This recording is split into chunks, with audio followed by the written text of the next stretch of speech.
ओम शांति। नमस्कार, आप सभी दर्शकों का इस नए कार्यक्रम में बहुत बहुत स्वागत है, जिसका नाम है राजयोगी रसोई। आपने बहुत सारे कार्यक्रम देखे होंगे जिसमें भोजन बनाना सिखाते हैं, नई नई रेसिपीज़ सिखाते हैं, और एक ऐसे भी कार्यक्रम कुछ होते हैं जिसमें योग के बारे में बताया जाता है कि मेडिटेशन कैसे करना है। लेकिन आज का जो हमारा कार्यक्रम है ये दोनों टॉपिक्स का मिश्रण है, जिसमें हम ये बताएंगे कि कैसे खाना बनाते बनाते हम राजयोग का अभ्यास कर सकते हैं, अर्थात भोजन बनाते समय कैसे परमात्मा की याद में रहकर भोजन बना सकते हैं और उस भोजन को शक्तिशाली बनाएं और उसका आनंद लें। तो आज के इस फर्स्ट एपिसोड में हम माखन भाई को इनवाइट करना चाहेंगे, जो कि ओम शांति रिट्रीट सेंटर में पिछले 18 वर्षों से अपनी सेवाएं दे रहे हैं। आप छत्तीसगढ़ से आए हैं और आप इस ईश्वरीय ज्ञान में चल रहे हैं पिछले 26 वर्षों से। तो हम माखन भाई से जानना चाहते हैं कि आप ऐसा आज क्या हमें बनाना सिखाने जाने वाले हैं, और क्या ऐसी विशेष बात है इस कार्यक्रम की जिसका नाम खास राजयोगी रसोई रखा गया है। तो जो डिश आप हमें बनाना सिखाएंगे वो तो बाद की बात, लेकिन सबसे पहले हम आपसे ये जानना चाहते हैं कि आखिर ये राजयोगी रसोई है क्या? राजयोगी रसोई, हम यहाँ पर राजयोग का अभ्यास करते हैं। और राजयोग वो है कि राज प्लस योगी। तो राज अर्थात अपने कर्म इंद्रियों का मालिक, और कर्म इंद्रियों का जो मालिक है वो राज करता है अपने ऊपर। और योगी अर्थात इस देह में रह के भी देह से न्यारा और अपने विचारों में परमात्मा चिंतन, आत्मचिंतन, प्रकृति का चिंतन करना, कर्म करते भी डिटैच अवस्था को अनुभव करना, और संसार में रहकर उपभोग करते भी न्यारापन की अवस्था को जो अपने आप में बना के रखता है वो योगी होता है। लेकिन तो उसका भोजन पर क्या प्रभाव पड़ेगा? भोजन जो है कि हर एक हमारी जो सोच है, मन है, जो विचार हैं, वो हमारे एक वातावरण क्रिएट करता है आसपास। जब हम भोजन बना रहे हैं तो विशेष अटेंशन देना चाहिए खास, क्योंकि हम एक इन्वायरमेंट तैयार करते हैं अपने किचन की, और हम कुछ भी चीज़ निर्माण बना रहे हैं, किचन में हैं, तो उस जगह में हम ही हैं, और हम जो सोच रहे हैं उनका हर एक चीज़ों पर इफेक्ट पड़ता है। तो उस पर भोजन पर असर आता ही है। और वैसे भी कहा गया है कि जैसा अन्न वैसा मन, और जैसा मन वैसा अन्न। अगर मन भी ऐसा तो अन्न पे असर पड़ेगा। हम अपने दर्शकों को यहाँ बता दें कि माखन भाई वैरायटी मिष्ठान बनाते हैं, जिसको सिंधी भाषा में कहा जाता है टोली। जैसे प्रसाद का महत्व होता है, थोड़े से प्रसाद का भी अगर नीचे भी गिर जाए तो हम उसको माथे से लगाकर रिस्पेक्टफुली उसको स्वीकार करते हैं। ऐसे ही हम यहाँ पर टोली बनाते हैं, अर्थात प्रसाद बनाते हैं। इसको बनाते भी परमात्मा की याद में हैं, पहले परमात्मा को स्वीकार कराते हैं, उसके बाद हम खुद ग्रहण करते हैं। ओम शांति रिट्रीट सेंटर एक बहुत बड़ा स्थान है जहाँ देश विदेश से लोग आते हैं, आकर भोजन और मिष्ठान का आनंद लेते हैं। तो इतना बड़ा कार्य यहाँ चलता है जिसकी जिम्मेवारी माखन भाई ने ली है। यहाँ वैरायटी व्यंजन बनाना, नमकीन, मीठा, सब प्रकार का। आप में ये हुनर परमात्मा ने भरा, तो आपके इतने सारे जो खजाना है जिसमें आपने संजो कर रखा है इतनी मिठाइयाँ और नमकीन, आपके उस पिटारे से आज आप क्या लेकर आए हैं हमारे लिए? उसमें से हम वो चीज़ लिए हैं जो शुरू से स्थापना के समय से यज्ञ के ऑर्गेनाइजेशन, हाँ, संस्था की स्थापना के समय से जो एक डिश है, स्वीट है, जो बाबा को भोग लगाया जाता था, जिसका नाम है मोहन थाल। ये सिंध प्रांत, हाँ, सिंध प्रांत का डिश है। अच्छा। और ये बहुत ही अच्छा होता है, सभी लाइक करते हैं। बड़े स्थान पे आते हैं अपने सेंटरों से या बाहर से विजिटर्स, तो वो भोजन के साथ खाते हैं, बड़ा खुश होते हैं। मीठा तो सभी को भोजन के बाद पसंद तो ही होता है। वो चाहते हैं कि हम, कई बार हमें पूछते रहते हैं, पूछ के भी जाते हैं कैसे बनता है ये चीज़। तो वो चीज़ है सभी को प्रिय है और बहुत अच्छी चीज़ है वो। और स्वीट के रूप में भी और आप बर्फ़ी के रूप में, दोनों चीज़ में कर सकते हैं। तो अब हमें सरल रीति बताएंगे उसकी, कम समय में कैसे हम उसे अच्छा बना सकते हैं मोहन थाल को। तो माखन भाई हम शुरू करें? हाँ, शुरू करें। पहले हम चूल्हा चालू करेंगे। माखन भाई, कांसे की ही कढ़ाई आपने क्यों ली है? इसका कुछ खास रहस्य है? इसके पीछे कोई रीज़न? इसमें ये होता है कि अगर आपको कोई भी स्वीट का डिश बनाना है तो आपको या तो लोहे की कढ़ाई हो या पीतल की कढ़ाई हो, ये सबसे अच्छा होता है। और हेल्थ वाइज भी। हाँ, हेल्थ तक वजह से भी, और आपको बनाने में जो है वो भी इजी होगा और मेटल की अपेक्षा। सबसे पहले हम ऑयल लेंगे। ये ऑयल है मूंगफली का, अर्थात मीठा तेल बोलते हैं इसको। अच्छा। और तेल जैसे होता है रिफाइन वगैरह, उससे ज़्यादा अच्छा ये मूंगफली का तेल होता है स्वीट के लिए, इससे उसकी लाइफ बढ़ती है। ये कितना लिया है आपने? ये हमने 2.5 कटोरी ली है। अच्छा। ये कोई भी चीज़ आप माना जिस चीज़ में आप लेंगे, मेजरमेंट जिसमें भी आप रखेंगे तो 1 कटोरी लेंगे। जिस हिसाब से आपके पास जो चीज़ अवेलेबल हो तो उस हिसाब से अपने पास का जो भी आइटम है उसमें से 1 कटोरी आप लेंगे, उसी से पूरे आइटम को मापा जाएगा। तो आपका एक रेसिपी का मेजरमेंट सही रहेगा। कटोरी से, इस बाउल से हमने ऑयल लिया। ठीक है। 2.5 कटोरी ऑयल लिया। अब इसी कटोरी से हम बेसन लेंगे। बेसन जो है राजधानी का बेसन आता है ग्रेड 1। राजधानी ग्रेड 1 बेसन। हाँ, अच्छा। उसका ग्रेड है 1 2 3 ऐसा आता है। तो ये मोटा बेसन कहा जाता है और सूजी की तरह दानेदार होता है। तो ये बेसन ही इसमें उपयुक्त है, अन्य बेसन इसमें। तो हम इसको 3 कटोरी लेंगे। हमारा तेल गर्म हो गया है और हम ये बेसन डाल के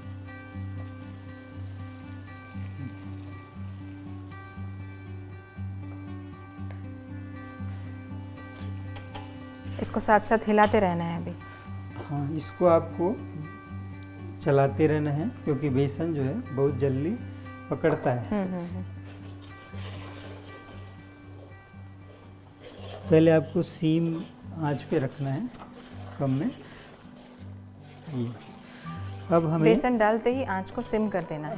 पहले ही सीम रखेंगे तो अच्छा है। तो ज़्यादा अगर गर्म होता है तो दिक्कत हो जाए, तो इससे अच्छा पहले से सीम रखें। ये मिक्स हो रहा है, अभी धीरे धीरे उबाल आएगा। कुछ देर बाद झाग सा इसमें उठेगा। तो उससे पहले हमें इसको ध्यान रखना है और उस पर बीच में चला है। और उससे पहले हमें घोल तैयार करना है दूध पाउडर का। तो हाँ, दूध पाउडर हम ले रहे हैं। इसमें 1 कटोरी हम आधा लेंगे इसका। आधी कटोरी दूध पाउडर लेंगे। और पानी की क्वांटिटी? इसमें पानी हम डालेंगे 2.5 कटोरी।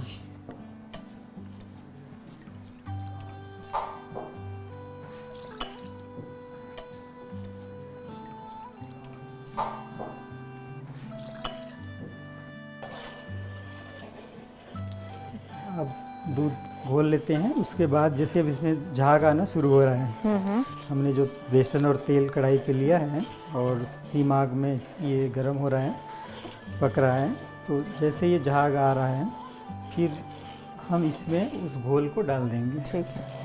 इसकी गांठें पूरी खत्म हो जानी चाहिए। गांठें पूरी तोड़ लेना है, गांठ ना रहे। हो गया, घुल गया होगा। लीजिए। ये झाग आ गया बेसन में, तो हमें इसको डाल देना है।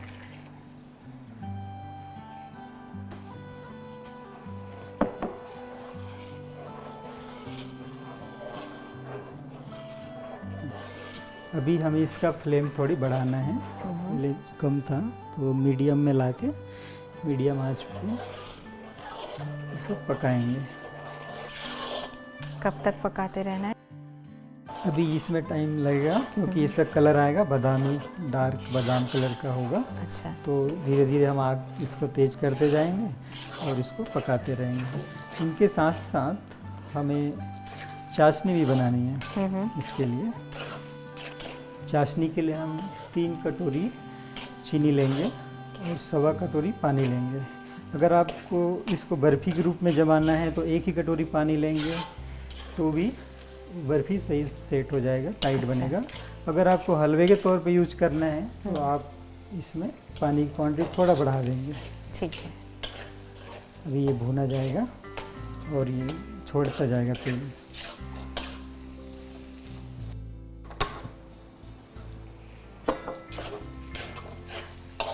चाशनी बनाने के लिए आप पहले पानी ले तो भी अच्छे हैं, या फिर चीनी डाल के पानी डाल सकते हैं, या पहले पानी लेंगे, थोड़ा पानी गर्म हो जाता है तो चीनी लगने का डर नहीं रहता। हमें इसको हलवे की तरह बनाना है तो 1.25 कटोरी के आसपास पानी हमें, घर में कोई है अकेले कर रहे हैं तो फिर पहले करके रख सकते हैं उस चीज़ों को, दूध घोल के रख सकते हैं। एक ही चूल्हे है मान लो घर पे तो पहले से रेडी करके रख सकते हैं छोटी छोटी चीज़ें। अगर 2 चूल्हे हैं तो धीरे धीरे दोनों चीज़ें साथ साथ हो सकती हैं। अभी पानी गर्म हो जाएगा, हम उसमें चीनी डाल देंगे।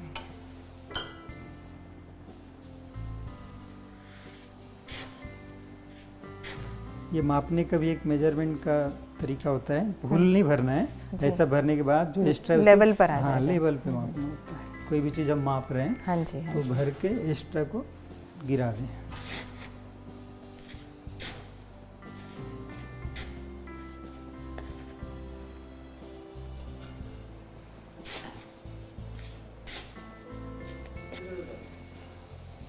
ये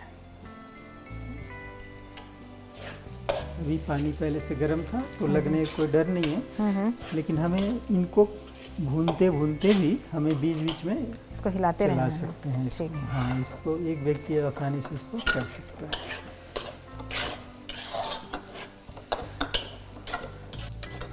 हमारे दर्शक देख पा रहे हैं इसमें बहुत ज़्यादा कोई मेहनत नहीं है, छोटी छोटी ही चीज़ें हैं जो हमको बस ध्यान रखने वाली बातें हैं, और देखते देखते आप नोट भी कर सकते हैं। चीनी को चाशनी बनाते समय विशेष यही ध्यान रखना है, हमें शुरू में जब तक चीनी घुल ना जाए तब तक ही चलाना होता है। उसके बाद वो लगेगा नहीं, चीनी घुल जाए तो वो लगेगा नहीं, उसमें कोई ऐसे डर की बात नहीं है, और वो आराम से घुल गया फिर वो उबाल आ जाएगा। इसीलिए जब भी चाशनी बनाएं तो चीनी घुलने तक उसमें पलटा चलाएं। अभी हम जो बेसन भून रहे हैं तो अब इसको हमें और फ्लेम बढ़ाना होगा, क्योंकि जैसे ये तेल से भीग जाता है और ये खुल जाता है तो फिर पहले मीडियम में रखे थे, अभी हम थोड़ा फास्ट इसको कर सकते हैं ताकि जल्दी हो जाए।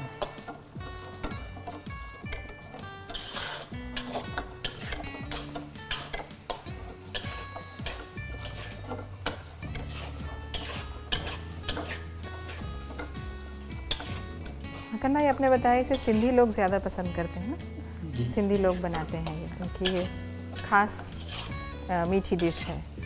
अब तो खैर ये हर जगह ही हो गया है कि चाहे किस भी प्रांत की कोई भी डिश हो, सभी जगह देश विदेश में सभी तो फिर साधन ऐसे हो गए हैं तो दूसरे को सीख जाते हैं और मौका मिल जाता है तो हर एक लाइक करते हैं सब प्रकार की।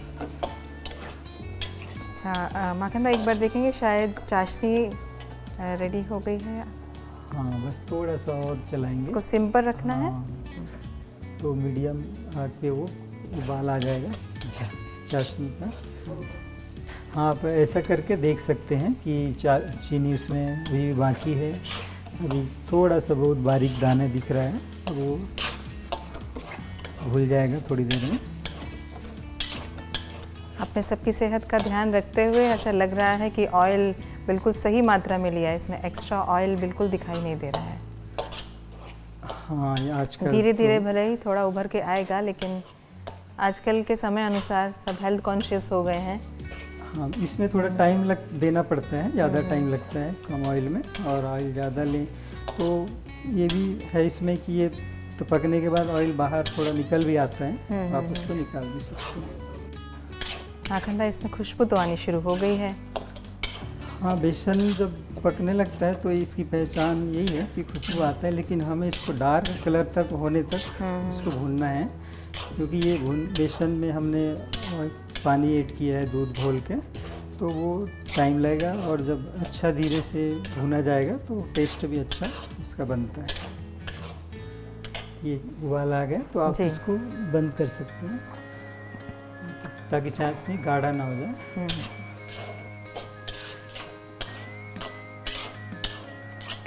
हम जानते हैं आज के समय अनुसार सभी अपने अपने घरों में ही ज़्यादा समय बिता रहे हैं, बाहर कम ही निकलना होता है। कोशिश करते हैं घर पर ही रहकर जो भी अपने घर के कार्य हैं वो करें, साथ साथ ये भी दिल होता है कुछ नया बनाकर खाएं भी। तो कम समय में हम कैसे अच्छी डिश बना सकते हैं वो माखन भाई हमें सिखा रहे हैं। ऐसा लग रहा है धीरे धीरे तेल उभर रहा है। हाँ, ये पक जाता है ना, लगभग पक रहा है। बेसन पक जाने लगता है तो तेल ऊपर आता है। हमने इसमें तेल जो लिया है वो 2.5 लिया है। वैसे ही आप एक्स्ट्रा भी ले सकते हैं, तो तेल बाद में बाहर निकल आता है पकने के बाद, तो आपको पकाने में ईजी हो जाएगा। ज़्यादा क्वांटिटी पहले से ही ले लेंगे तो हाँ। पकने में आसान होगा और एक्स्ट्रा बाद में बाहर निकाल सकते हैं, ये भी ठीक है। और ख़ासकर विशेष हमारे जो पलटे हैं वो खुरपे जो है ये बीच बॉटम में ज़्यादा चलने चाहिए। तो नीचे लगने का जो चांस है वो बॉटम में ही होता है, तो ये हमारे खुरपे वहीं पे जाते रहना चाहिए। और स्टार्ट जब किया तो विशेष हमें ध्यान रखना है कि स्लो से ही स्टार्ट करें, फ्लेम जो है कम हो और बाद में धीरे धीरे बढ़ाएं।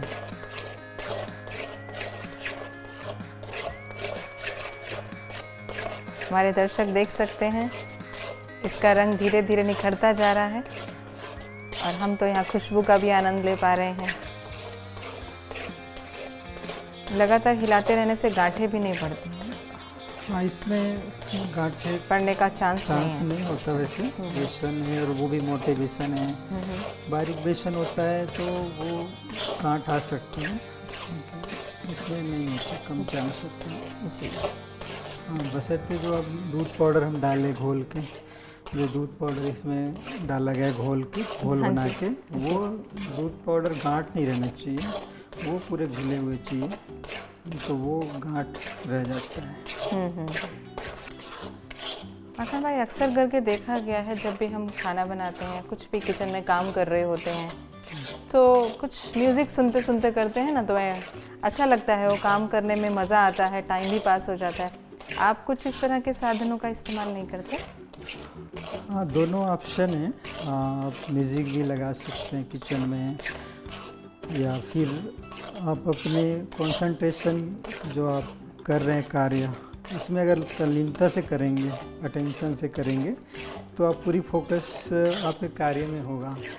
तो कंसंट्रेशन एक चीज़ है, वो भी राइट है, लेकिन आप उस अपनी सेवा को एंजॉय कैसे करते हैं? सेवा को एंजॉय हम वैसे ही करते हैं जैसे हम महावाक्य सुनते हैं परमात्मा का।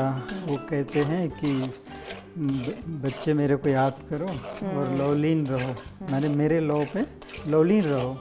तो कई बार हम जैसे चाशनी बना रहे हैं, तो कई बार हमारा थिंकिंग चलता है लवलीन अर्थात समाये हुए, एक दूसरे में समा गए। तो हम प्यार में समा गए। हाँ, तो हम चाशनी बना रहे हैं तो चीनी घुल गए, मान लो, ना वो चीनी है ना वो पानी है जी। उसकी स्टेज कैसे हो गई?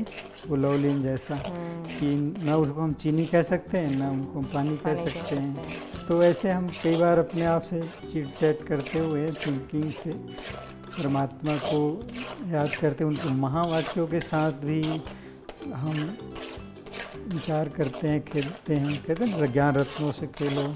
तो इससे फिर पता नहीं चलता आपको कार्य करने में कैसा आपका इजी कार्य हो गया, या फिर हम जो कार्य कर रहे हैं, बना रहे हैं, परमात्मा का है और उनके लिए ये सब कार्य हो रहा है, सेवा अर्थ है।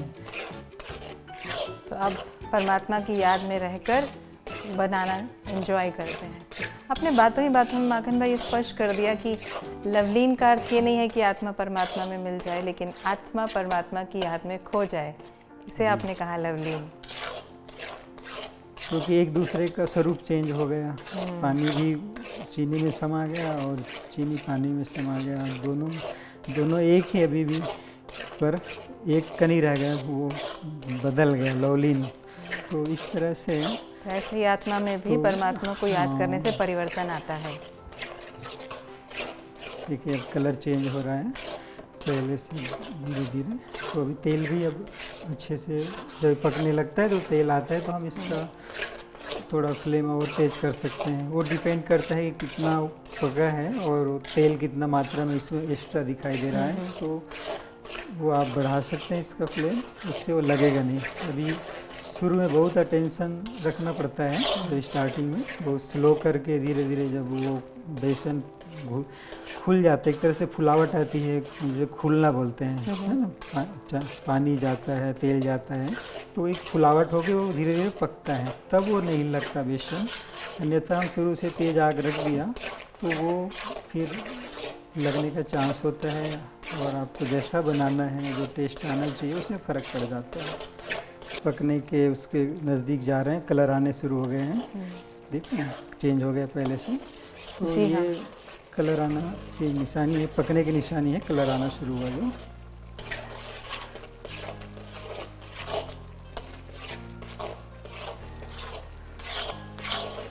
फास्ट कर।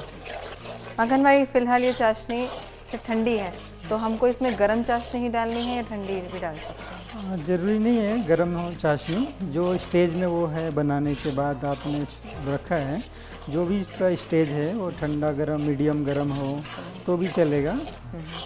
तो क्योंकि ऑलरेडी ये गरम है और उसको उतना गरम रखने की ज़रूरत नहीं है, मीडियम आग पे, मीडियम टेम्परेचर पे है तो भी इसको इसके लिए अच्छा है, इसीलिए पहले बना के रख देते हैं ताकि वो मीडियम रूप से रहे।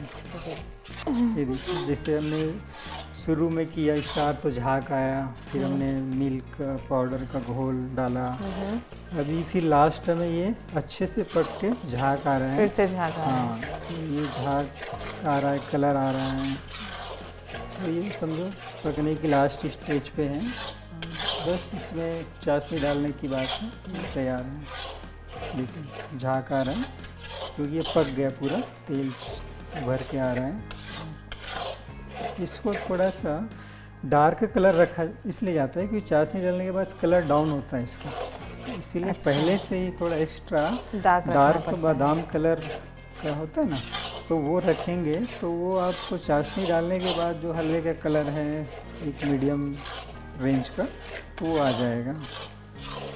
भले हमें ये लग रहा है कि ये जल रहा, ज़्यादा लाल हो गया है, पर ऐसा नहीं है। और इसका जो टेस्ट है वो भी ऐसे ही जब भूनता है अच्छी डार्क कलर पे, तब जाके टेस्ट इनका बनता है। पूरे तेल ऊपर आ रहा है, उभर कर झाग से भर गया है, और इसमें हम चाशनी डालेंगे। हलवा चाशनी डालने के बाद, पकने के बाद ऐसा कलर आना चाहिए, उसके लिए हमें थोड़ा सा और इसको भूनना होगा। हाँ, और थोड़ा डार्क करेंगे तब ये कलर आएगा चाशनी डालने चाशनी डालने के बाद ऐसा कलर होना हाँ, चाहिए। तो हमें थोड़ा एक्स्ट्रा डार्क इसको रखना होगा, तब जाके वो उसमें कवर हो जाएगा। तब तक इसकी आंच को, हाँ, इसकी आंच को हम सीम में रख देंगे, बिल्कुल स्लो में।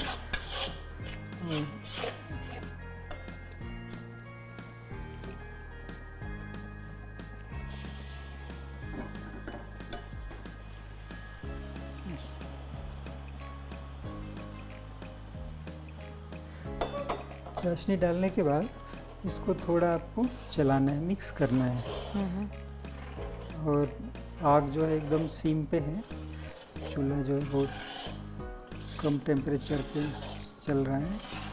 बस इसको ज़रा सा आपको मिक्स करना है, और आपको जो चूल्हा चालू उसको बंद कर देना है। तो अभी ये तैयार है। अभी ये तैयार है, और जैसे हमने ये मिक्स कर दिया, इसके बाद अगर इसमें एक्स्ट्रा तेल है हमें उसे निकालना है ना, तो हम इसको बार बार चलाते रहेंगे चाशनी डालने के बाद लास्ट तक, और तो ये तेल नहीं बाहर उभर के नहीं आएगा। अभी हमने इसको छोड़ दिया, चलाना बंद कर दिया, और उसको थोड़ा सा टेढ़ा ऐसा रख देंगे, दो जो तेल है अंदर एक्स्ट्रा वो ऊपर आ जाएगा, उसको हम करछी से निकाल सकते हैं। उसके बाद उसको उसमें ड्राई फ्रूट डाल के मिक्स कर सकते हैं। ड्राई फ्रूट में इसमें क्या क्या डल सकता ड्राई है? फ्रूट में आप इसमें बादाम काट के बारीक डाल सकते हैं, और इसके लिए विशेष तो जो मगज का बीज होता है खरबूजे का तरबूजे का, वो ज़्यादा अच्छा है इसका फ्लेवर, क्योंकि इसका नेचुरल एक तरह से एक अपना टेस्ट होता है बेसन का, तो इसमें इलायची हम नहीं डालते। अच्छा। हाँ, क्योंकि इसका नेचुरल जो खुशबू है, टेस्ट है, वो उसमें चेंज हो जाते हैं, तो हम बीज डालिए, थोड़ा सा तो बादाम और मगज दोनों भी डाल सकते हैं? दोनों भी डाल सकते हैं। देखिए तेल आ गया ऊपर। हाँ जी। आप देख सकते हैं कि कितना तेल हमने, जो 2.5 कटोरी डाला। हाँ जी। वैसे तो उससे भी ज़्यादा डाल के बनाते हैं, उसमें टाइम में फ़र्क पड़ता है, ज़्यादा तेल लेंगे तो जल्दी पकेगा, और थोड़ा सा पहले से तेल कम लिया तो टाइम लेगा। और एक्स्ट्रा तेल है, 2.5 से भी 2.5 कटोरी तेल डाला, उससे भी एक्स्ट्रा इसमें आपका आधा कटोरी तेल तो लगभग निकल जाएगा। तो इस तरह से आप इसका एक्स्ट्रा तेल निकाल सकते हैं। ये लगेगा नहीं नीचे से, कोई ऐसी बात नहीं है, क्योंकि चूल्हे भी बंद है और हमने पहले स्लो करके चूल्हे को बंद किया है।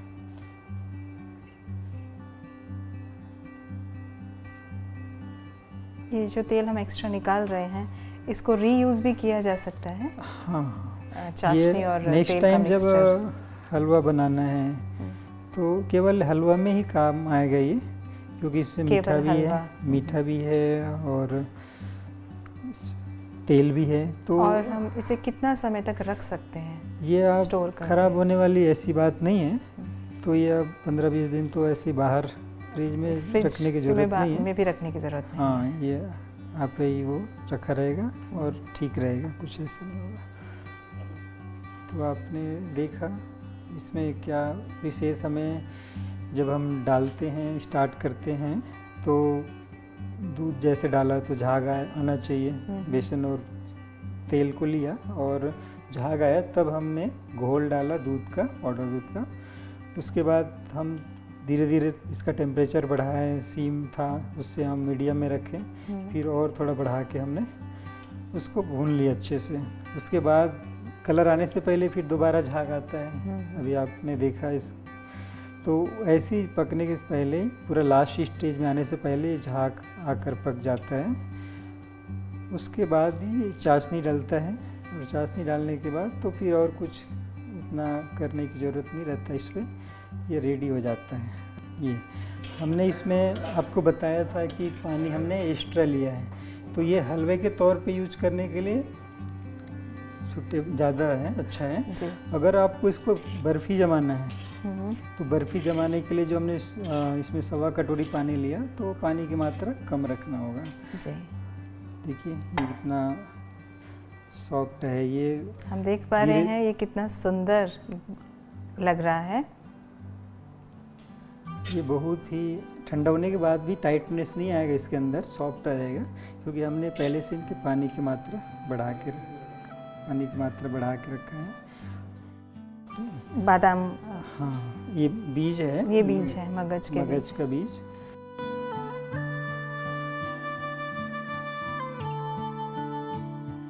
अरे वाह माखन भाई, ये तो बहुत ही खूबसूरत दिख रहा है।